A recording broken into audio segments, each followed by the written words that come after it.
ज़रा हटके में खुशामदीद। शाहज़ेब जिलानी का सलाम कबूल कीजिए। मेरे दोनों साथी ज़रार खोड़ो और वसतुल्लाह ख़ान आज अपनी निजी मसरूफ़ियात की वजह से स्टूडियो में नहीं हैं, लेकिन आपकी हम फ़ोन कॉल्स लेंगे हर हफ्ते की तरह। लेकिन ज़रार और वसत की जगह पे मेरे साथ आज दो मेहमान हैं जो मावनत करेंगे मेरी प्रोग्राम के दौरान। उनका मैं आपसे तारुफ़ करा देता हूँ। मेरे दाएँ हाथ पे हैं अरीबा फ़ातिमा और उमर ज़ेब। ये दोनों डिजिटल जर्नलिस्ट हैं, इन्वेस्टिगेटिव काम करते रहे हैं, फैक्ट चेकिंग करते हैं। इनसे भी हम प्रोग्राम में वक्तन फ़वक्तन बात करेंगे। इससे पहले कि हम अपनी पहली कॉल की तरफ जाएं, अगर मैं आप दोनों से ये पूछूं कि इस हफ़्ते जो ख़बरें चलती रहीं उसमें एक या दो ख़बरें which you think are really significant.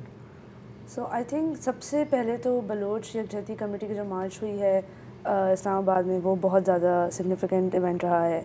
एक तरह से देखा जाए तो कोई 50 से ज़्यादा ख़वातीन को इलीगली डिटेन किया गया क्योंकि उन्होंने अपने प्रोटेस्ट के राइट को इस्तेमाल करने की कोशिश की। तो मेरे ख्याल से ये काफ़ी बड़ा इस हफ्ते की काफ़ी बड़ी खबर रही। उसके अलावा इमरान खान साहब से बल्ला छीन लिया गया, तो ये भी एक काफ़ी बड़ी खबर है। ये अभी बस पिछले 2-3 घंटे में ये खबर आई है कि बैट जो है वो पीटीआई से ले लिया गया है। उमर, आपकी नज़र से क्या इस हफ्ते एनीथिंग दैट स्ट्राइक्स यू? वही शाहज़ेब के जो एक तरह से ये रियासत का जबरी रवैया है वो हमें बलोच यकजहती मार्च में भी नज़र आया और अफ़गान डिपोटेशंस जो अभी भी चल रही हैं उनमें भी नज़र आया। बाकी इसके अलावा बल्ला छीने जाने से बिल्कुल थोड़ा सा पहले एक छक्का भी लगाया खान साहब ने, जो उन्होंने एआई जनरेटेड स्पीच की जी, जो पूरी इंटरनेशनल मीडिया में उसने धूम मचा दी। संडे को था ना मेरा ख्याल है, जो क्या वर्चुअल जलसा जब पूरा इंटरनेट शट डाउन कर दिया गया, सोशल मीडिया शट डाउन हुआ। ये भी एक पहली दफ़ा देखा हमने कि वर्चुअल जलसा करने की किसी ने कोशिश की और एआई का खिताब था। ये बिल्कुल हमने इन ख़बरों को इस हफ्ते कवर किया और हम शो कि हमारे पास अब जो कॉल्स आएंगी कुछ मौजू ये भी उठेगा। चलते हैं अपनी पहली कॉल की तरफ। हैदराबाद से हसन अली साहब हैं। अस्सलाम वालेकुम। वालेकुम सलाम। ये आपका जो है ज़रा हटके के प्रोग्राम की जो खुली अदालत है उसमें आपको मैं सलाम पेश करता हूँ। अल्लामा इकबाल का एक फिक्र अंगेज जो है वो शेर है कि ये जमहूरियत जो है एक तरह से हुकूमत है जिसमें सरों को गिना जाता है, तोला नहीं जाता है। तो मेरी आपसे गुजारिश है कि इस पर थोड़ा चर्चा करें। ये मोटरसाइकिल है, कार है, हवाई जहाज है, सबके लिए लाइसेंस की ज़रूरत है। और पाकिस्तान में वोट डालने के लिए क्या है, खाली एक शनाख्ती कार्ड है बस, ये काफ़ी है। मैट्रिक के तालिबों को मुंतखब करने के लिए जो होते हैं ना वो मास्टर या प्रोफेसर होते हैं और ये खुला तजाद चल रहा है। दूसरा सवाल ये है कि ये दो मुल्क रियासत फिलिस्तीन का जो है, तो इसमें फिलिस्तीन का जो रकबा है वो सब 13% है और इसराइल 87% है। और अजीब किस्म का ये समझ से बाहर है। 2000 की बात है, 13% जिनका मुल्क है उनको 13% दे रहे हैं और जो बाहर से आके डाका डाल रहे हैं उनको 87% दे रहे हैं। इस पर तबसरा करें तो नवाजिश होगी। ठीक है, तो हसन साहब अभी तो कोई सलूशन पे तो कोई बात ही नहीं हो रही ना। अभी तो आप देख रहे हैं कि पिछले 2.5 महीने से जो वहाँ पे कत्ल बर्बरियत हो रहा है गज़ा में, अभी तो ये कोशिशें चल रही हैं इंटरनेशनल लेवल पे कि पहले इसको कैसे रोका जाए। और आपने देखा इस पूरे हफ्ते हम बात करते रहे अपने प्रोग्राम में कि सिक्योरिटी काउंसिल में बार बार कोशिश हुई कि नई करारदाद लाई जाए जंगबंदी से मुतालिक, फायरबंदी से मुतालिक, लेकिन अमरीका उसको रिजेक्ट करता रहा, एतराज़ात लाता रहा। और बल्कि उमर और अरीबा अभी बिल्कुल आधे घंटे पहले ख़बर आई है न्यूयॉर्क से कि एक रेजोल्यूशन पास हुआ है, लेकिन उसको इतना उन्होंने लैंग्वेज को वाटर डाउन कर दिया कि उसमें जंगबंदी का जिक्र ही नहीं है। और उसमें अगर जिक्र है तो वो ये कि इमदाद जो है वो पहुंचनी चाहिए गज़ा के अंदर। इसराइल का इंसिस्टेंस ये थी कि हमें उसका कंट्रोल चाहिए। यूएन कह रहा था कि नहीं, हमारे ऑस्पिसेस के तहत जो है इमदाद जानी चाहिए। आखिर में खुदा करके जो पास हुई है करारदाद वो 13 वोटों से हुई। रशिया ने, अमेरिका ने, दोनों ने अब्सटेन किया और इसकी जो डिटेल्स हैं वो भी सामने आ रही हैं। लेकिन जहाँ तक मैंने देखा अभी स्टूडियो में आने से पहले उसमें फायरबंदी का जिक्र नहीं है। सिर्फ इतना जिक्र है कि दोनों फरीकैन वो ऐसे हालात पैदा करें कि फायरबंदी की तरफ बढ़ा जाए। तो कुछ लोग कह रहे हैं कि इसमें इम्प्रूवमेंट है, लेकिन रशिया ने काफ़ी एतराज़ किया कि इसमें तो कुछ भी हल नहीं होगा वहाँ का जो मसला है। एक अगली कॉल लेते हैं। रियाज खान साहब कराची से, अस्सलाम वालेकुम। सलाम, रियाज खान बोल रहा हूँ, मॉडल कॉलोनी कराची से। जनाब सबसे पहले तो उमर जेब और अरीबा फातिमा को हम प्रोग्राम में वेलकम करते हैं और बड़ी खुशी है कि यंग ब्लड सामने नजर आया। अल्लाह ताला इनको तरक्की दे, कामयाबी दे। अब आते हैं हम अपने मसलों की तरफ। तो जी, आपके चैनल के तवज्जुह से हमारे मसले हल भी हो रहे हैं, अल्लाह का शुक्र है, थैंक यू। मॉडल कॉलोनी में जो है ये यहाँ पे जो मरीर हॉल्ट से लेके सुपर हाईवे की तरफ एक रोड जारी है जो काफी मसरूफ है। तो मेरी आपके चैनल की तवज्जुह से रिक्वेस्ट है कि यहाँ पे दिन के टाइम जो है ना वो डंपर और अपना कंटेनर बहुत ज्यादा हैवी गाड़ियां यहाँ पे जाती हैं और हम लोग जो हैं जो सुबह सुबह मोटरसाइकिलों पे या सुजुकियों में या गाड़ी में बच्चों को लेके जाते हैं तो हमें बड़ी प्रॉब्लम होती है और ट्रैफिक पुलिस भी खड़ी होती है, लेकिन वो कंटेनरों को, पानी के टैंकरों को और अपना रेती के बड़े बड़े डंपरों को नहीं रोकती। आप ये इसको जो है कम से कम और कुछ नहीं तो रात को 9 बजे से और सुबह 5 बजे तक चलवाएं, ये जरा इस पे पाबंदी करवा दें DIG साहब। दूसरा ये कि मरीन हॉल्ट के पास जो है सिक्योरिटी प्रिंटिंग प्रेस के पीछे एक रोड है जो सीधी, अगर ये रोड बन जाती है ना, ये सीधी आ रही है अपना मरीर कैंट की तरफ, ये निकलेगी सीधी सुपर हाईवे की तरफ निकल जाएगी अपना जाती हुई कैन एकेडमी के पास से। बेहतरीन रोड है, लेकिन अगर इसके ऊपर सही मायनों में काम किया जाए और इसके ऊपर सही रोड बिछा दी जाए तो मॉडल कॉलोनी क्या सुपर हाईवे के जो मरीर कैंट का आधी आवाम है वो वहां से जाएगी, लांडी सुपर हाईवे की कंटेनर वगैरह ये उस तरफ से चले जाएंगे तो मरीर हाल्ट का पूरा यानी हमारे मॉडल कॉलोनी मलीर का बहुत बड़ा मसला हल हो जाएगा। ठीक है। और लोग जो है ना डिवाइड हो जाएंगे और लोग डायरेक्ट जो है ना वो सुपर हाईवे सीधा अपना बैरियर टाउन पे निकलेंगे। हाँ। ये इतनी प्यारी जगह है। तो मेरी हुकूमत से, निकराव हुकूमत से ये रिक्वेस्ट है कि इस रोड पे काम करें और हमारी जान छुड़ाएं। और सबसे पहले जो ये है सर, ये DIG ट्रैफिक से मेरी रिक्वेस्ट है कि हम बड़े परेशान हैं, छोटे बच्चों को जब लेके जाते हैं तो हमें बिल्कुल मुश्किल होती है। ठीक है रियाज भाई, शुक्रिया बहुत बहुत। अरीबा, आप यहाँ पे कराची के जो सिविक इश्यूज हैं, जैसे मॉडल कॉलोनी का उन्होंने बताया, सुपर हाईवे के साथ रास्ते का, और आप नोट्स भी ले रही थी, क्या आप कुछ इस पे करेंगी क्या? नहीं, मैं सोच रही थी क्योंकि अभी रिसेंटली आपको पता होगा सुप्रीम कोर्ट में हियरिंग भी चल रही है जो औरंगी गुज्जर नाला से आज तक कॉम्पनसेशन के चेक्स और उनकी बात सारी चल रही है, वो अभी तक ख़त्म नहीं हुई है।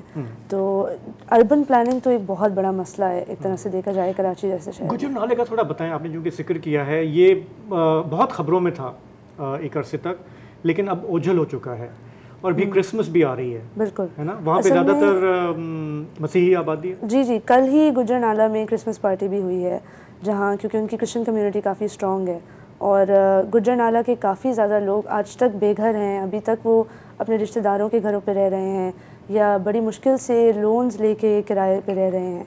ऐसे लोग जिनके पास 40-40 साल से घर थे और हुकूमत की तरफ से बिजली मिल रही थी और के इलेक्ट्रिक उनके बिल आते थे, तो इतने ज़्यादा दस्तावेज़ात होने के बावजूद अगर वो लोग अपनी ज़िंदगी को बस एक दिन उनको बताया जाए कि बस कल आपका घर तोड़ दिया जाएगा और 80% हम आपका घर तोड़ देंगे, और भले आप 10 फैमिलीज़ हों या 4 फैमिलीज़ हों, आपको चेक एक फैमिली के नाम का ही मिलेगा। तो ये एक बहुत बड़ा मसला है जो अभी तक चल रहा है, लेकिन आपको तो पता है मेन स्ट्रीम न्यूज़ पे हर चीज़ इस तरह अटेंशन नहीं लोगों की होल्ड कर पाती। तो मेन स्ट्रीम न्यूज़ पे तो हम ज़्यादातर जो है वो सियासी ख़बरों पे और सियासी धमा चौकड़ी पे हमारा फोकस रहता है, लेकिन आपका खासा काम जो है वो इन्वेस्टिगेटिव जर्नलिज्म पे है। जी बिल्कुल। तो मुझे थोड़ा बताएंगे कि फॉर एग्जांपल आप न्यूज़ चैनल्स देखते हैं, नहीं देखते? देखते तो हैं, बिल्कुल देखते हैं। सरसरी देखते हैं, प्राइम टाइम शोज़ नहीं देखते? बिल्कुल भी नहीं, है ना, क्यों? वेस्ट ऑफ टाइम है। बिल्कुल ऐसा ही है। ठीक है, तो मुझे ये बताएं कि आपकी जनरेशन जो डिजिटल मीडिया में है, आप बेहतर सहाफ़त के लिए कौन सी नई स्किल्स या नए टूल्स को इफ़ेक्टिवली यूज़ कर रहे हैं? अच्छा, जैसे हम पहले भी बात कर रहे थे कि एक कन्वेंशनल जर्नलिज्म में बहुत ज़्यादा अहमियत होती है सोर्स की, और वो यानी कि एक पर्सनल रिलेशनशिप की बनाई गई जो सोर्सेज होती हैं, समझ लें जो आपको टिप्स देती हैं या कोई गवर्नमेंट के इदारे में आपके कनेक्शंस होते हैं। हाँ, हम कहते हैं ना कि वो ज़राए ने मुझे बताया है। जी, उसकी बहुत अहमियत होती थी। लेकिन साथ साथ ये भी है कि उसके ऊपर बहुत ज़्यादा सवाल भी उठाए जा सकते हैं इस फॉर्म ऑफ सहाफ़त के ऊपर, क्योंकि अक्सर फिर उसमें वेरीफाइबिलिटी के और फिर उसकी एक तरह से ऑथेंटिसिटी के ऊपर सवाल उठाए जा सकते हैं। इसलिए अब मेरे ख्याल से दो चीज़ें ऐसी हैं जो बहुत अहम हैं। एक तो ये है कि जो ओपन सोर्स इन्वेस्टिगेशन है, यानी कि जो हमें सोशल मीडिया के ऊपर सिटीज़न जर्नलिज्म के थ्रू कोई भी ऐसा हादसा होता है या कोई भी एक डेवलपिंग स्टोरी होती है, उसमें जो हमें इंफॉर्मेशन मिलती है, जैसे अफ़गान डिपोर्टेशंस हैं, उसमें हमें कितने ज़्यादा केसेस ट्विटर या फेसबुक पे नज़र आए कि पाकिस्तानी शहरियों को उनके शनाख्ती कार्ड और बेफॉर्म्स हाथ में लिए हुए पाकिस्तानी शहरियों को डिपोर्ट कर दिया गया। वो अफ़गानिस्तान से वीडियोज़ बना के और पब्लिश कर रहे हैं, तो लोगों को इस चीज़ के बारे में पता चल रहा है। मेन स्ट्रीम मीडिया में कंप्लीट साइलेंस है इसके बारे में, जब तक ये चीज़ ऑलरेडी सोशल मीडिया पे काफ़ी हद तक वायरल नहीं हो चुकी थी। सेकेंडली, फैक्ट चेकिंग की बहुत ज़्यादा अहमियत है। तो जो न्यूज़ कलेक्ट की जा रही है वो सच भी है या वो किसी वेस्टेड इंटरेस्ट के बस फेवर में बनाई जा रही है और फैलाई जा रही है, ये इसको भी देखना बहुत ज़्यादा अहम है। तो ये जहाँ तक मैं समझ पाया हूँ, क्योंकि आप दोनों ये काम करते हैं फैक्ट चेकिंग का, हमारे यहाँ जैसे हमारे जो लोकल मीडिया हैं उसमें से कुछ ने बनाया हुआ है, एक फैक्ट चेकिंग डिपार्टमेंट बनाया हुआ है, लेकिन मैं आपसे जो समझ पाया हूँ ये एक प्रॉपर तरीका है, उसके लिए ट्रेन होना पड़ता है। थोड़ा ये एक्सप्लेन करें कि कैसे, how is conventional fact checking different from professional fact checking? So असल में ये एक इदारा है IFCN के नाम से, इंटरनेशनल फैक्ट चेकिंग नेटवर्क। इसमें कुछ कोड ऑफ प्रिंसिपल्स हैं कि वो कोड ऑफ प्रिंसिपल्स आपने लाजमी फॉलो करने हैं और वो आपके काम में देखेंगे कि आप वो कर रहे हैं या नहीं कर रहे। तो एक ऐसा न्यूज़ एजेंसी जो ख़ुद अगर फेक न्यूज़ कभी पब्लिश कर सकती हो, वो ख़ुद ही फिर फैक्ट चेक का इदारा नहीं खोल सकती, क्योंकि उनको वो सर्टिफिकेशन मिल ही नहीं सकती। अच्छा। तो उसके लिए आपको कुछ महीनों तक काम करना पड़ता है, शो करना पड़ता है, उसकी एप्लीकेशन होती है, फिर आपको सारी प्रोफाइल सबमिट करनी पड़ती है, आपकी फ़ंडिंग कहाँ से आ रही है, हर चीज़ आप बहुत ट्रांसपेरेंट तरीके से क्लैरिफाई करते हैं, अपनी मेथडोलॉजी बनाते हैं, वेबसाइट पे डालते हैं, शेयर करते हैं। जितने भी आपकी टीम में लोग काम करते हैं उनकी क्या क्या एसोसिएशंस हैं, उनके क्या बिलीव्स हैं, उनके थोड़ी सी बायोग्राफी, वो सब इस हद तक क्योंकि बहुत ट्रांसपेरेंसी की ज़रूरत होती है इसमें। तो आपकी ऑर्गेनाइजेशन को आपको ले बेयर करना पड़ता है असेसर्स के सामने, और वो बिल्कुल इन डेप्थ जाके आपके बायसेस को जज करते हैं। अच्छा। उस इंफॉर्मेशन को यूज करके कि आप वाकई इम्पार्शियल हैं और वाकई आप इम्पार्शियल हैं या नहीं, या किसी एजेंडे के हिसाब से तो फैक्ट चेकिंग नहीं कर रहे हैं। बिल्कुल, क्योंकि हमारे यहाँ ये तासुर भी है कि अगर आपकी अपनी हमदर्दियाँ किसी पार्टी के साथ हैं तो उनको आप ज़्यादा फैक्ट चेक कर रहे हैं या नहीं कर रहे, तो ये इसका ख्याल रखना बहुत ज़रूरी है। एक लफ्ज़ बन गया ना फैक्ट चेक, लेकिन फैक्ट चेक के पीछे एक बहुत बड़ी फ़िलॉसफी भी है, तो वो मेरे ख्याल से अभी तक पाकिस्तान नहीं पहुंची। तो हम जिस इदारे के लिए काम करते हैं, Soch fact check, that is perhaps the only one in the country right now जिसके पास है ये फैक्ट चेकिंग के बारे में समझना ज़रूरी है, और हमारे ये दोनों सहाफ़ी जो हैं इसमें काम करते हैं, इस पर हम और भी बात करेंगे। आपकी कॉल्स भी हैं, एक छोटा सा ब्रेक लेते हैं और वापस आके पहले आपकी कॉल लेंगे, फिर हम अपनी गुफ्तगू जारी करेंगे।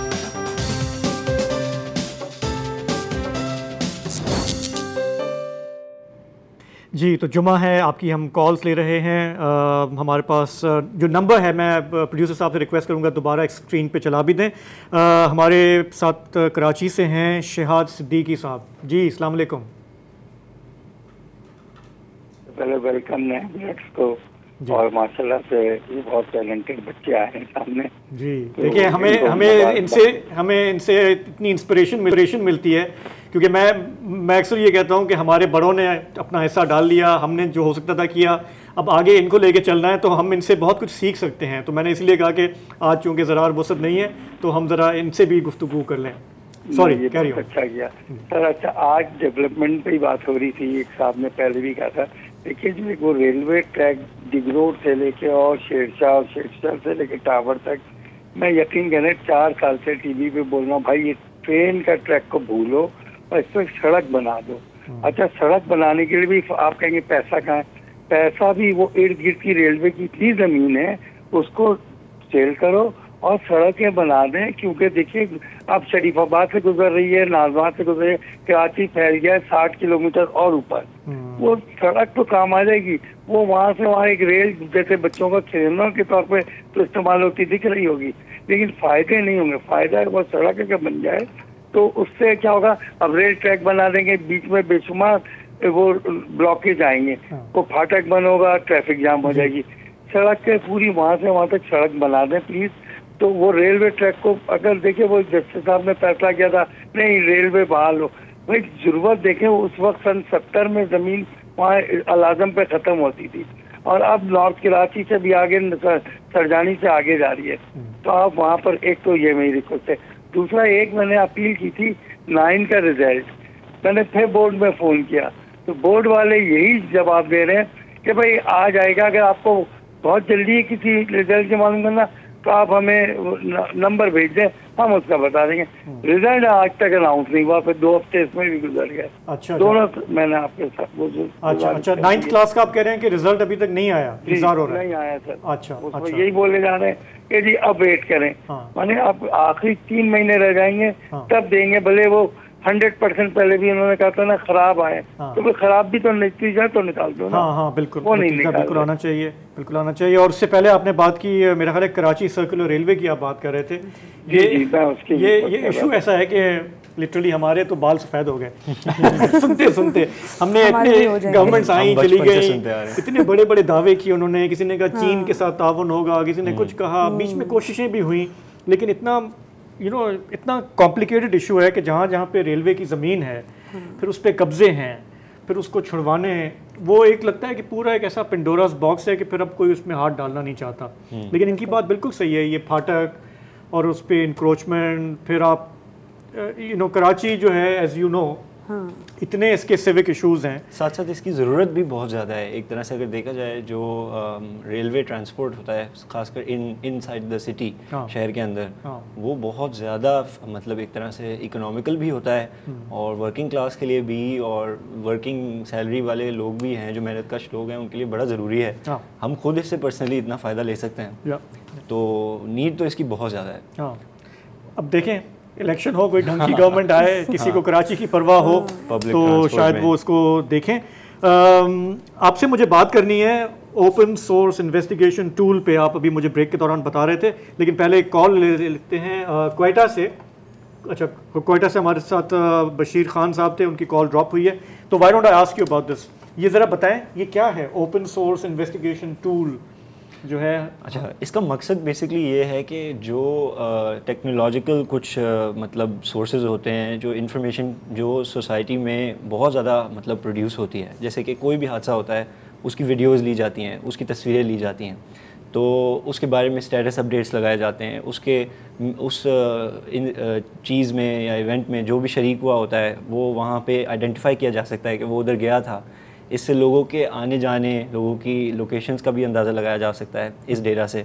इस डेटा में और भी बहुत ज़्यादा चीज़ें होती हैं, जैसे कि बहुत सारे गवर्नमेंट के सोर्सेज होते हैं डेटा के, जिससे आप ये पता लगा सकते हैं कि किसी कंपनी में शेयर होल्डर्स कौन हैं, आप ये पता लगा सकते हैं कि किसी कंपनी के कितने प्रॉफिट्स हैं, कितने उनके लॉसेज हैं, उनके अकाउंट स्टेटमेंट्स अवेलेबल होते हैं। तो इस तरह से आप देख सकते हैं कि बहुत ज़्यादा इन्फॉर्मेशन जो रेलेवेंट हो सकती है, अगर उसका ढंग से इस्तेमाल किया जाए, वो ऑलरेडी इंटरनेट पे मौजूद होती है।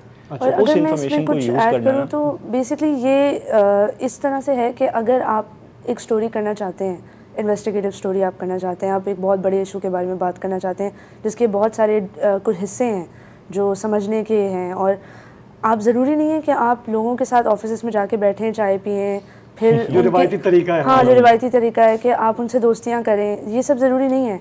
आपको ये समझ आना चाहिए कि मुझे किस किस्म के डेटाबेस की ज़रूरत है और उसमें से मुझे किस किस्म के डेटा पॉइंट्स की ज़रूरत है। अच्छा, इसमें ट्रेनिंग की ज़रूरत है ना कि you have to know where to look for information. मिसाल के तौर पे जिस ज़माने में सीपैक के मुआहदे हो रहे थे और हम समझना चाह रहे थे कि कितने में हो रहे हैं, क्या कोई इन्फॉर्मेशन अवेलेबल नहीं थी, उस पर बात करना भी जुर्म था। फिर हमने देखा 10 साल के बाद वही सवालात उठ रहे हैं कि आप कैपेसिटी पेमेंट्स नहीं कर पा रहे, आपने इतने हाई इंटरेस्ट पे ये कर्जे ले लिए कि अब आपका मुल्क जो है वो कर्जों में डूब गया है। तो हमारे यहाँ उस तरह का इन्वेस्टिगेटिव काम करने के लिए डिजिटल जो टूल्स हैं वो फिर हमें सीखने पड़ेंगे ना। हाँ डेफिनेटली, मतलब हमारी जनरेशन के जो लोग हैं उनको अक्सर को नहीं पता, तो यू इट कम्स नेचुरली। हाँ ये भी है, हम तो पैदा ही इंटरनेट के साथ। एक कॉल लेते हैं हैदराबाद से, हमारे साथ कॉलर हैं सुमेरा अली। अस्सलाम वालेकुम। अस्सलाम वालेकुम, कैसे शाह साहब, ठीक हैं आप? जी शुक्रिया शुक्रिया, आप बताएं। शाह साहब, जैसे आपने यूथ की बात की है, आजकल हमारी यूथ जो है साफत की दुनिया में माशाल्लाह बहुत आगे जा रही है। हम पूरे पाकिस्तान के मसाइल की बात करते हैं, स्पेशली हम कराची की बात करते हैं कि सबसे ज़्यादा लगता है कि पूरी दुनिया को छोड़ के, सिर्फ पाकिस्तान वाली दुनिया को छोड़ के सारी मसाइल पे सिर्फ कराची में ही क्रिएट हो रहे हैं, और वहाँ ना कोई हमारे पास डेटा रिकॉर्ड होती है ना हमारे मसाइल हल होते हैं। तो माशाल्लाह हमारी न्यू जनरेशन ने इतना पर्सनली अपना ही काम करके इतना कुछ डेटा जमा किया हुआ है। हम इनसे मदद लेके पाकिस्तान के खूबसूरत शहर को दोबारा रोशनियों का शहर क्यों नहीं बनाते? हम क्यों डिपेंड करते हैं कि हमारे जो है सियासतदान है, हमारी पुलिस है, ब्यूरोक्रेट है, वो या के जो है कराची को सेट करे? ये शहजादियाँ भी तो है ना हमारी। हाँ बिल्कुल है, बिल्कुल है। देखिए इनके बस में जो कुछ है वो ये कर रहे हैं ना, लेकिन at the end of the day जो जिम्मेदारी है वो तो गवर्नमेंट की बनती है ना, प्राइवेट सेक्टर की भी बनती है। लेकिन लोकल गवर्नमेंट अगर इफेक्टिव हो, प्रोविंशियल गवर्नमेंट अपना काम करे, और कराची के लिए तो मैं ख़ास तौर पे ये कहता हूँ कि यहाँ पे जितनी आबादी है ये तो वफाकी हुकूमत को भी इसकी जिम्मेदारी लेनी चाहिए इसकी तामीर और तरक्की में। नहीं, आपका क्या ख्याल है? चले, anything you want to add? नहीं, ये बात तो उनकी सही है कि लोग काफ़ी कुछ कर सकते हैं, लेकिन असल में रियासत भी तो कोई चीज़ है, और हम डेमोक्रेसी भी तो कहते हैं ना हमारी है। हम वोट करते हैं, हम मैंडेट देते हैं, हम लोगों को ऑफिस में लाते हैं, उनकी कुछ जिम्मेदारियां हैं। लोग फ्रस्ट्रेटेड हैं पाकिस्तान में इस वक्त। तो एक हमने ये भी सुना है कि अभी ये जो नॉमिनेशन पेपर्स चल रहे हैं तो शहबाज शरीफ साहब जो है वो कराची से इलेक्शन लड़ने का सोच रहे हैं। पता नहीं, काफ़ी बहादुरी का डिसीजन है। साथ मिलके कुछ ज़्यादा ही बहादुरी जीत जाए तो कराची को कोई ओन तो करे। हमारे साथ कॉलर हैं कराची से, लेकिन हमें एक ब्रेक के लिए कहा जा रहा है, वापस आते हैं तो आपकी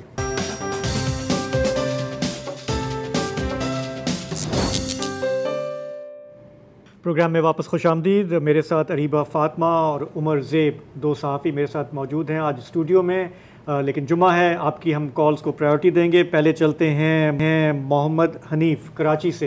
अस्सलाम वालेकुम। अस्सलाम वालेकुम जनाब। आपका प्रोग्राम बहुत अच्छा होता है और मैं और मेरी मिसेस इस प्रोग्राम को बहुत शौक से देखते हैं, बहुत इंफॉर्मेटिव होता है। शुक्रिया। और स्पेशली हमारे मतलब मुल्क के जो शहर के जो मसाइल हैं उनको बहुत अच्छी तरह से उनको उजागर किया जाता है। तो आज तो आपके पास बड़े नए शहजादे और शहजादियाँ आई हुई हैं, तो ये बहुत अच्छी बात है। मैं अभी इनसे यही कह रहा था कि ये हमारा जो प्रोग्राम है ना, हमारे जो कॉलर्स हैं देखने वाले, we are like a family, और आज आप हमारे जैसे घर में आए हुए हैं हमारे, तो सब आपको वेलकम इसी तरह करें कि now you are becoming part of the family. आपका बहुत बहुत शुक्रिया। बहुत नहीं, अपनी बात तो करें पहले, आपने कॉल जो किया। इशू ये है कि हम गुलिस्तान जौहर में रहते हैं और हमारा जो मेन रोड हम यूज करते हैं वो यूज करते हैं ये सपूरा से लेकर पूरा ये रोड यूनिवर्सिटी का और जेल रोड तक जो है ये बिल्कुल खुदा हुआ है, और तकरीबन 2 साल हो गए इसको, और इस रोड को इस पे कोई काम एज सच नजर नहीं आता, और इतना बुरा हाल है कि आपकी सोच है। हम हालांकि हम गाड़ियों में सफर करते हैं, और लेकिन ये है कि यहाँ पर इतनी डस्ट होती है सफर के दौरान, हमें रेस्पिरेटरी प्रॉब्लम्स स्टार्ट हो गई हैं, हमें खांसी स्टार्ट हो गई है, बाज़ लोगों को यहाँ पे अस्थमा के अटैक्स होने लगे हैं, और इसकी मिट्टी और डस्ट जो है वो सिर्फ आसपास के जितने घर हैं उनमें भी आके ये डस्ट सेटल हो रही है। तो प्लीज इसको, इस प्रोजेक्ट को क्यों इतना डिले किया गया है? ये आप रेड लाइन वाले उसकी बात कर रहे हैं, खुदाई की? ये जी एग्जैक्टली इस लाइन की ये बहुत बड़ा मसला बना हुआ है इसको, और ये डे टाइम में इस पे जो हैवी वर्क होता है वो डे टाइम में होता है। मतलब हम में से जो लोग दुनिया में दीगर मुल्कों में रहे हैं, शहरों में, हमने वहाँ पे देखे हैं तरक्याती काम होते हुए। दुबई की मिसाल ले लें, लंदन में, वाशिंगटन में, जब बड़े बड़े प्रोजेक्ट्स लॉन्च भी होते हैं, सबसे पहले आप उसका एक पैरेलल रूट बना लेते हैं ताकि कम्यूटर्स को मसला ना हो। ट्रैफिक कहीं स्लो हो जाएगा ज़रूर, लोग उससे they can put up with it, लेकिन जिस तरह कह रहे हैं कि 2 साल से अगर धुआं, मट्टी, रेस्पिरेटरी प्रॉब्लम्स हो जाएं, जिस आबादी की सहूलत के लिए आप बना रहे हैं उनके हेल्थ इश्यूज बन जाएं, तो गवर्नमेंट को सोचना चाहिए इस पे। और मेरे हिसाब से तो अब 2 साल काफ़ी ज़्यादा टाइम है, हो चुका है। बल्कि ये सिर्फ 2 साल पुरानी बात नहीं है, मैं भी काफ़ी टाइम गुलिस्तान जौहर में रही हूँ, तो मुझे पता है वो किस रोड के बारे में बात कर रहे हैं। वो रोड हर 3 साल बाद वो उसकी मुरम्मत हो रही होती है, कभी कुछ हो रहा होता है, कभी कुछ हो रहा होता है।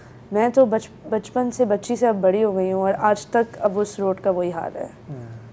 काफ़ी अनफॉर्चुनेट बात है ये तो शुक्रिया आपकी कॉल का। आगे बढ़ते हैं, हमारे साथ हैं तौकीर असलम साहब कराची से। जनाब अस्सलाम वालेकुम। अस्सलाम वालेकुम सर। जी वालेकुम सलाम। सर मैं बात करना चाह रहा हूँ जो मौजूदा हालात चल रहे हैं के जी, जो एस्टेब्लिशमेंट का जो किरदार है हमारी सियासत में, हर सियासतदान जो भी सर आ रहा, चाहे वो नवाज शरीफ और इमरान खान हो या फिर दीगर जमातें और पीपल्स पार्टी हो, अगर वो इक़्तिदार में ना हो तो वो एस्टेब्लिशमेंट को बुरा भला कहती हैं और सारी जिम्मेदारी उन्हीं के ऊपर आयद करते हैं कि इन्होंने मुल्क का बेड़ा गर्क किया है। अब यहाँ पे सवाल ये है, जब ये पावर में आते हैं तो इनके खिलाफ जो भी एक मखसूस जो करप्ट अनाज हैं बगौल इनके, तो ये इनके खिलाफ कोई कार्रवाई क्यों नहीं करते? किन के खिलाफ कार्रवाई करें बताएं सर। जैसे हर सियासतदान, चाहे इमरान खान हो, नवाज शरीफ हो, आसिफ जरदारी साहब हो, हर बंदा जब इक़्तिदार में नहीं होता वो ये कहता है कि इस्टेब्लिशमेंट ने जो है ना हमें बैकवर्ड किया है, इस्टेब्लिशमेंट की वजह से हमारी गवर्नमेंट गई है, मुल्क बैकवर्ड हो चुका है। मगर जब यही लोग पावर में आते हैं इनके खिलाफ कार्रवाई क्यों नहीं करते हैं? जो मखसूस ये नाम लेके भी कहते हैं जो करप्ट मखसूस जो हैं उनके खिलाफ ये एक्शन क्यों नहीं लेते? कोई कानून साजी क्यों नहीं करते इस हवाले से? आपको याद है जब मियां नवाज शरीफ प्राइम मिनिस्टर थे तो जनरल मुशर्रफ का उन्होंने ट्रायल करने की कोशिश की थी और क्या हुआ था, याद है आपको? नहीं, मामला जो हाईजैक का जो केस बना था। नहीं हाईजैकिंग तो बहुत पीछे चले गया। मैं तो अभी की बात कर रहा हूँ, ये 2014 की 2013 की कि मुशर्रफ साहब पे ट्रायल करने की कोशिश कर रहे थे और अब तो ये बात बिल्कुल वाज़े हो चुकी है कि मियां नवाज़ शरीफ के ख़िलाफ़ जो भी फिर महाज बना उसमें ये एक बड़ी वजह थी कि हाउ डेयर यू, कि वो हमारे फॉर्मर आर्मी चीफ़ हैं, कैसे आप उनका ट्रायल कर सकते हैं। तो ये तो आपने ऐसी बात कर ली है कि जब कोशिश हुई भी, अव्वल तो की नहीं है। आपकी बात बिल्कुल सही है कि जब इक़्तिदार में आते हैं या इक़्तिदार में आना होता है तो हर कोई कहता है जी अब मिट्टी पाओ आगे बढ़ो, जो हो गया सो हो गया। लेकिन अगर कभी कोशिश हुई भी है तो वो बहुत महंगी पड़ी है और इस पे ज़ाहिर है कि हमें फ़ैसला करना होगा कि अगर हम इस तरह से इम्प्यूनिटी देते आएंगे, एग्जेम्पशंस देते आएंगे, तो फिर हम आगे कैसे बढ़ेंगे? एनीथिंग आप कुछ ऐड करना चाहते हैं? असल में मैं तो ये कहूँगा as a young journalist and as a young Pakistani, जो ये एक रवैया है कि कोई भी किस्म का डिसेंट हो, अगर वो जो कुछ ताकतवर फोर्सेस हैं माशरे में उनके ख़िलाफ़ 1% भी टॉलरेट नहीं किया जा सकता। और अगर इस तरह का एक निज़ाम बनाया जाए जिसमें किसी भी किस्म का क्रिटिसिज्म टॉलरेट नहीं हो सकता तो उसमें फिर कोई चेंज आना मुमकिन ही नहीं है।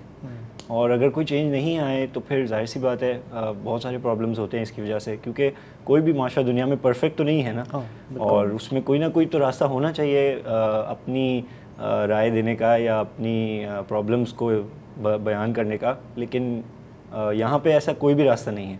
हर रास्ते में आपको जो रिस्पांस मिलता है, चाहे वो पीसफुल प्रोटेस्ट हो, चाहे वो पार्लियामेंट्री प्रोटेस्ट हो, चाहे वो कोई भी रास्ता हो, आपको रिस्पांस में बहुत ही एक टेरिफाइंग किस्म का रिस्पांस मिलता है। नहीं, और मैं तो ये कहूँगी पाकिस्तान का तो अलमिया ये है कि ये बात नहीं है कि इक़्तिदार में आके आप क्या कर सकते हैं।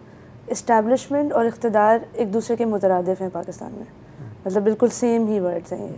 तो या तो इस्टेब्लिशमेंट होगी या इक़्तिदार होगा, और अगर इक़्तिदार आपको मिल गया है तो वो आपको इसीलिए मिला है क्योंकि आपने इस्टेब्लिशमेंट के साथ आ पाए हैं।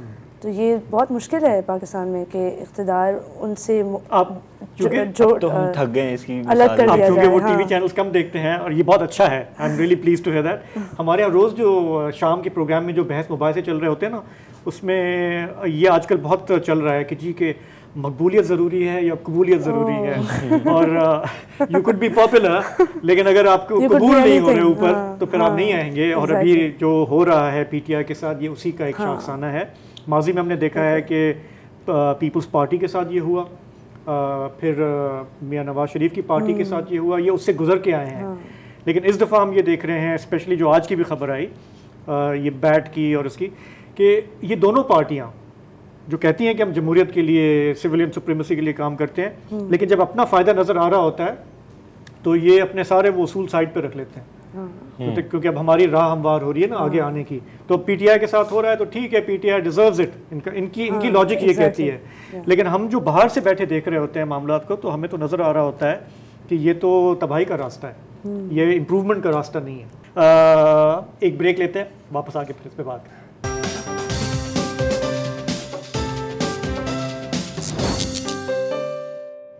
कराची, लाहौर, इस्लामाबाद से कॉलर्स अभी वेट कर रहे हैं, लेकिन उनकी तरफ जाने से पहले मैं आपसे थोड़ा सा क्विकली पूछना चाह रहा हूँ कि अभी ये जो एहसान मलिक साहब ने बात की महंगाई की, और हम समझ रहे हैं कि इस इलेक्शन में महंगाई एक बड़ा इशू होगा। आपकी ऑब्जर्वेशन क्या है इस हवाले से? पिछले 1-1.5 साल में ये जो तारीखी महंगाई हुई है, मेरे ख्याल से सबसे बड़ा मसला ये है कि महंगाई तो जितनी तेज़ी से बढ़ रही है वो बढ़ रही है, लोगों की तनख्वाहें बिल्कुल नहीं बढ़ रही, तो वो बिल्कुल भी बेबस हो गए हैं एट दिस पॉइंट के एजुकेशन अफोर्ड नहीं कर सकते लोग। सिर्फ करीम अगर कोई बुला के एक जगह से दूसरी जगह जाना चाहे तो वो नहीं कर सकता। कई लोग अपने भले किसी भी तबके से ताल्लुक़ हो, भले वो मेहनत कश हों, भले वो अमीर लोग हों, भले वो मिडिल क्लास हों, वो सब महंगाई के अंदर दबके हैं इस वक्त। और स्पेशली आपकी तरह के लोग जिन्होंने यूनिवर्सिटी कर ली और अभी अपना करियर के वो शुरुआती सालों में हैं, अपना आप खर्चा खुद उठा रहे हैं, तो स्ट्रगल में कभी ये अंदाज़ा था कि इतना मुश्किल हो जाएगा? नहीं, बिल्कुल भी नहीं। और ख़ासकर मीडिया में अगर देखा जाए तो काफ़ी मुश्किलात सामने आई जब हमने देखा कि it's not all Glitz and glamour. And आजकल तो ये बिल्कुल अरीबा ने सही कहा कि सैलरीज बिल्कुल भी नहीं बढ़ी हैं किसी भी तबके में। आप लोग तो बहुत, मैं कहूँगा कि खिदमत कर रहे हो, जो आप ये इन्वेस्टिगेटिव जर्नलिज्म की तरफ आप जा रहे हो, लेकिन हर कोई इसलिए एंकर बनना चाहता है। वो समझते हैं कि एंकर की तरफ जो है वो बहुत अच्छी है, और है भी। कुछ एंकरों की तो ऐसी है कि हमारे भी मुंह खुल जाते हैं कि यार इतना ही लोग घर लेके जाते हैं। लेकिन ये हमारा एक प्रॉब्लम है हमारे मीडिया का कि टॉप हैवी, और नीचे जो असल लोग काम कर रहे होते हैं, जो रिस्क ले रहे होते हैं, कुछ भी नहीं मिलता। कॉल की तरफ चलते हैं, पहले लाहौर चलते हैं। एहसान अयूब काजी साहब हमारे साथ हैं। जी अस्सलाम वालेकुम। जी अस्सलाम वालेकुम। जी सबसे पहले मैं हमारे जो फैक्ट चेकर्स हैं, जर्नलिस्ट हैं, इनको कमेंट करना चाहूँगा, अप्रिशिएट करना चाहूँगा कि इतनी पोलराइज सोसाइटी में जहाँ यानी सच को ढूंढना एक बहुत मुश्किल अमल है, I think they've taken a fantastic path, तो बहुत अप्रिशिएट करना चाहूँगा। एंड दूसरा मेरा सवाल जो था वो ये है कि हम देखते हैं, एविडेंस भी एग्जिस्ट करता है कि जो फैक्ट चेकर्स हैं वो डिस्प्रपोर्शनेटली ज़्यादा मेंटल हेल्थ के इश्यूज फेस करते हैं simply because of the kind of information they are consuming. तो मेरा सवाल हमारे फैक्ट चेकर्स जर्नलिस्ट से ये है कि आप इसको कैसे देखते हैं और क्या मैकेनिज्म्स इन प्लेस हैं जो आप फॉलो करते हैं to address issues of mental health that fact checkers face globally and in particular आप लोग। बहुत शुक्रिया। बहुत इंटरेस्टिंग सवाल। मैकेनिज्म्स उन्होंने किस चीज़ के? इन्होंने कहा कि ये जो मेंटल हेल्थ के जो मामलात हैं, मैंने कभी सोचा नहीं इस बारे में कि वो, और ख़ास करके फैक्ट चेकर्स के हवाले से। असल में पिछले 1.5 महीने से तो आपको पता है सबसे ज़्यादा फेक न्यूज़ इजराइल फ़लस्तीन के बारे में आ रही है। जी। तो फ़लस्तीन से जो वीडियोस आ रही होती हैं, अब आप पूरे दिन देख रहे हैं कि बच्चे मर रहे हैं, बूढ़े ज़ख्मी हैं, लोगों के पास कुछ है नहीं। अब अगर आप रोज़ यही वीडियोस देख रहे हैं, उनमें से आपको तो टटोल के देखना है ना कि कौन सी सच है, कौन सी कहाँ की। कभी आपको पता चलता है ये सीरिया की है, कभी आपको पता चलता है ये लेबनान की है, कभी ये कितने साल पुरानी है। लेकिन लोग जिस तरह से उस मिस इन्फॉर्मेशन को, स्पेशली इजरायली प्रोपेगेंडिस्ट जो हैं, जिस तरह से वो मिस इन्फॉर्मेशन क्रिएट करते हैं और फैलाते हैं, मतलब चकरा जाता है बंदा कि आप कुछ ऐसे मोमेंट्स होते हैं आप बस बैठ के रो रहे होते हो क्योंकि आपके पास कोई तरीका नहीं है। आपको अफेक्ट किया है? हाँ डेफिनेटली। ये गज़ा का जो कंटेंट आ रहा है उसको सोशल मीडिया पे कंज्यूम करने से क्या इम्पैक्ट हुआ है आपके मेंटल हेल्थ पे? Have you reflected? डेफिनेटली इसमें सबसे बड़ा इफेक्ट तो ये है कि बहुत ज़्यादा आपको पैरानोया होता है। आप एक चीज़ को जो शायद आपको नहीं भी देखनी चाहिए, आप उसके बारे में कंफ्यूज हो जाते हो कि क्या ये सच है, क्या मैं शायद मैनिपुलेट हो रहा हूँ। उसको आप हर एक चीज़ के पीछे आपको भागना पड़ता है। ऑनेस्टली आप काइंड ऑफ ऑब्सेस्ड हो जाते हो with fact checking things, and it's not ultimately good for you. ये आपके लिए अच्छा नहीं है कि असल में डिसइंफॉर्मेशन इतनी ज़्यादा है कि वो आपके जहन पे भारी हो जाती है। ये बहुत इंटरेस्टिंग सवाल किया इन्होंने, क्योंकि ये गज़ा के हवाले से मैंने भी नोट किया है हमारे इर्द गिर्द जो है, जो लोग बहुत ज़्यादा ये कंटेंट कंज्यूम कर रहे हैं, उनकी नींद ख़राब हो रही है, वो ऑब्सेस भी हो जाते हैं कभी कभी। लेकिन दूसरा मैं ये भी आर्गुमेंट सुनता हूँ कि अगर आप सोशल मीडिया पे ही तो ये कंटेंट चल रहा है कि इतना पब्लिक ओपिनियन बना है कि यूरोप में थोड़ा ओपिनियन चेंज हुआ है, अमेरिका अंडर प्रेशर है, क्योंकि हमारे जो वेस्टर्न मीडिया है, मेन स्ट्रीम चैनल्स हैं, उन्होंने तो उसको सही से कवर नहीं किया, क्योंकि वो इजराइल के साथ जो लॉयल्टी है उस वजह से बहुत ही उसको उन्होंने पूरा स्क्यूड तरीके से किया है। तो सोशल मीडिया का रोल बड़ा अहम रहा है इस पूरे डेफिनेटली नहीं, क्योंकि जैसे आपको तो पता है BBC CNN ने खुद ऐसी मिस इन्फॉर्मेशन फैलाई है इस इशू के ऊपर कि कोई भी मगरबी इदारा हो, वो कितना भी इन्वेस्टिगेटिव हो, कितना भी अच्छा हो, कितना भी उसका स्टैंडर्ड हो, जो इजराइल फ़लस्तीन वाला इशू आता है तो उस पर हर चीज़ फंस जाती है। बहुत क्रेडिबिलिटी उनकी अपनी ख़राब हुई है। आगे एक कॉल लेते हैं। इस्लामाबाद से हमारे साथ हैं सैयद समर अब्बास साहब। अस्सलाम वालेकुम। हेलो जी, अस्सलाम वालेकुम। जी अस्सलाम वालेकुम शाहजेब साहब। जनाब कैसे हैं? ठीक है जी, बिल्कुल खैरियत से। सबसे पहले तो ये आपके दो यंग इन्वेस्टिगेटिव जर्नलिस्ट को इस शोबे ज्वाइन करने की मुबारकबाद दे रहा हूँ, और एक ऐसे मौके पर जब इनके जो आजकल जो ट्रेंड है मार्केट इकोनॉमी में, जो कैरियर पाथ लोग जब डिसाइड कर रहे होते हैं, तो वो जब इनके काउंटर पार्ट्स इनको देख रहे होंगे तो वो यही सोच रहे होंगे कि यार हम तो कोई कंप्यूटर साइंस, कोई सॉफ्टवेयर हाउस, कोई चार्टर्ड अकाउंटेंट, और ये एक बिल्कुल ही अजीब मखलूक कहाँ चल पड़ी है। तो बड़ी ऐसे वर्थ में ये डिसीजन करना, बहुत ही जो है ऐसे कैरियर पाथ ज्वाइन करने चाहिए नौजवानों को। बिल्कुल बिल्कुल जी। हमारे PM साहब कुछ 1-2 दिन पहले एक जगह मधु थे। आपको ये मालूम है कि कुछ नौजवान लम्स के बड़े चुभते हुए सवाल हमारे PM से किए थे उन्होंने, तो वो सिलसिला भी रुका नहीं था। वो कहीं और कॉन्वोकेशन में मधु थे, तो वहाँ हमारी डेमोक्रेसी की बात हो रही थी। तो मैं इन दोनों जर्नलिस्ट के सामने यही और आपके सामने भी एक क्वेश्चन रखूंगा कि वो बता रहे थे वहाँ पर कि हम एक ट्रांजिशनल डेमोक्रेसी से सेटल्ड डेमोक्रेसी की तरफ जा रहे हैं।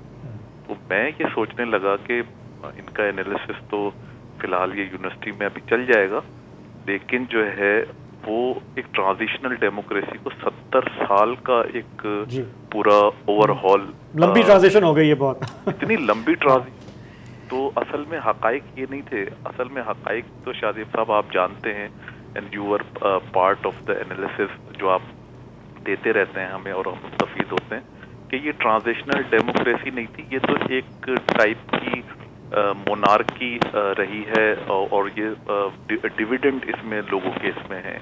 बिल्कुल ठीक है। I am really sorry to cut you off. आप बहुत ही मज़ेदार बातें कर रहे हैं। अनफॉर्चुनेटली हमारे प्रोग्राम का वक्त ख़त्म हो रहा है, वाइंड अप करना है। अरीबा और उमर ज़िया, आपका बहुत बहुत शुक्रिया, आज आपने मुझे सहारा दे दिया और हमारे कॉलर्स ने भी जितना एंजॉय किया उसके लिए बहुत बहुत शुक्रिया। आज के प्रोग्राम में इतना ही, हमें इजाज़त दीजिए। आपसे मुलाकात होगी पीर को, क्रिसमस वाले दिन। खुदा हाफ़िज़, शब बख़ैर।